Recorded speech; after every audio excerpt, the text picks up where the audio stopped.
In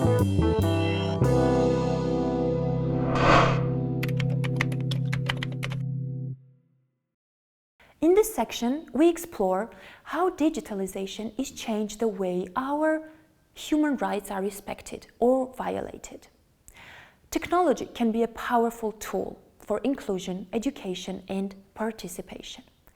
But it also brings risks that affect some of our most basic freedoms.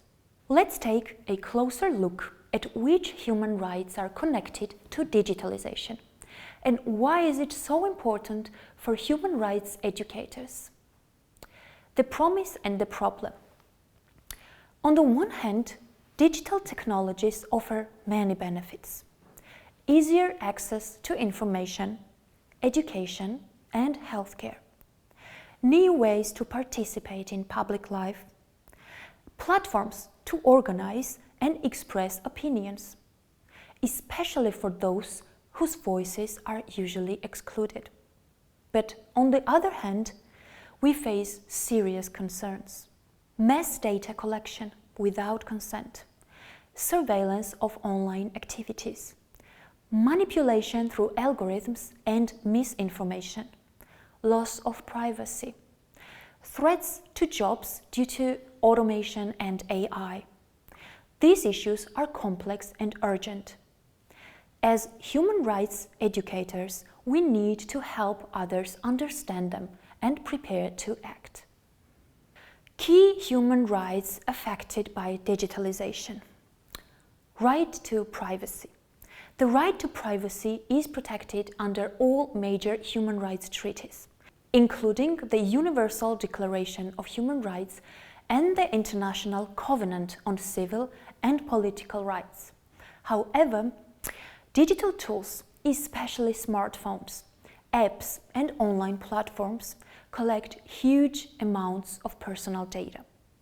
This includes your location, interests, contacts, conversations, and even things you don't realize you are sharing. Much of this data is used to create digital profiles, collections of personal information that can predict your behavior or influence your choices. Often, this is done without your knowledge or consent. This compromises your privacy, autonomy, and even your freedom of thought. Freedom of expression, association, and assembly. Social media and online platforms can help people share ideas, form communities, and speak up. But these freedoms are now heavily influenced and sometimes even restricted by digital powers. Authoritarian governments may track what people post and punish those who speak out. Social media algorithms sometimes give more attention to fake or harmful content, while hiding real, thoughtful discussions. Tech companies decide who gets visibility, who gets banned, and what kind of speech is acceptable, all with little accountability. So while the internet can amplify free speech, it can also silence it. Right to participate in public life. Digital tools are changing elections and political participation. Politicians can now speak directly to their voters, run digital campaigns, and get instant feedback. But this also means voters can be manipulated through personalized messages and ads. Hate speech and disinformation can spread quickly. Artificial intelligence, AI, can be used to create fake content or divide communities. This affects democracy, trust, and the fairness of elections. Right to health, especially mental health. Social media often shapes how people see themselves and others. This can harm mental health, especially for young people, children, and marginalized groups.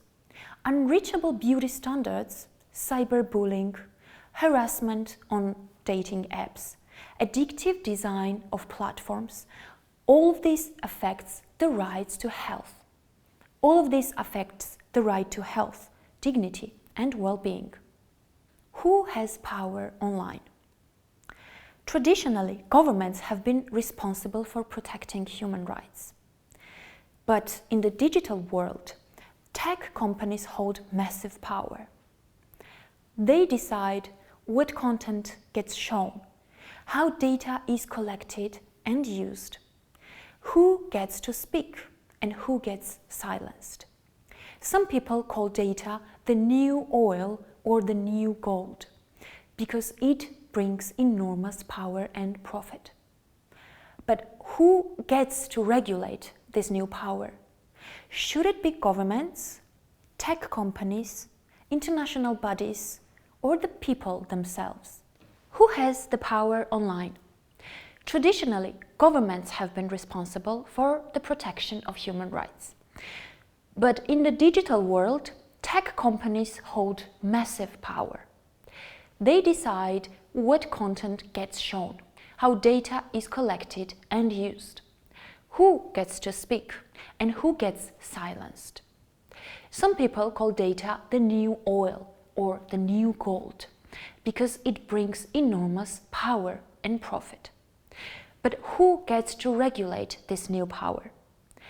Should it be governments, tech companies, international bodies, or the people themselves? This is one of the biggest questions of our time and a key challenge for the future of human rights. Why this matters for human rights education? All this affects the way we teach, learn, and fight for human rights. As human rights educators, we must understand the risks and opportunities of digitalization, help others stay safe and informed online, teach critical thinking and digital literacy, change unjust systems and demand accountability. The digital world is not separate from human rights. It is now one of the main battlegrounds for them.